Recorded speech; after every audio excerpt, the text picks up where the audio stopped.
At 1 o'clock in the morning by Charles Baudelaire.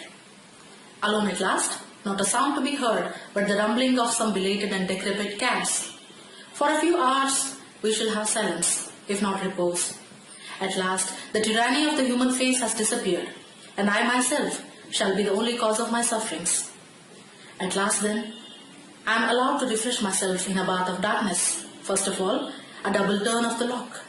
It seems to me that this twist of the key will increase my solitude and fortify the barricades, which at this instant separate me from the world. Horrible life, horrible town. Let us recapitulate the day. Seen several men of letters, one of whom asked me whether one could go to Russia by a land route.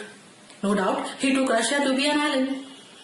Disputed generously with the editor of a review, who, to each of my objections, replied, "We represent the cause of decent people," which implies that all the other newspapers are edited by scoundrels.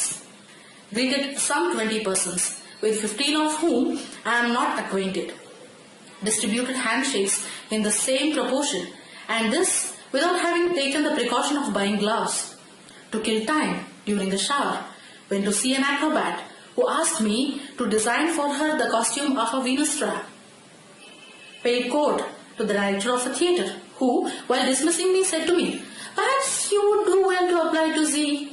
He is the clumsiest, the stupidest, and the most celebrated of my authors. Together with him, perhaps you would get somewhere. Go see him, and after that, we'll see." Boasted of several vile actions which I have never committed, and faint-heartedly denied some other mistakes which I accomplished with joy, an error of bravado, an offense against human respect, refused a friend an easy service, and gave a written recommendation to a perfect clown. Oh, isn't that enough?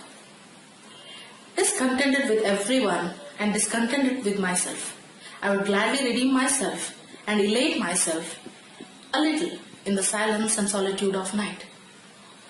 Souls of those I have loved, souls of those I have sung, strengthen me, support me, rid me of lies and the corrupting vapors of the world. And you, O Lord God, grant me the grace to produce a few good verses, which I shall prove to myself that I am not the lowest of men, that I am not inferior to those whom I despise.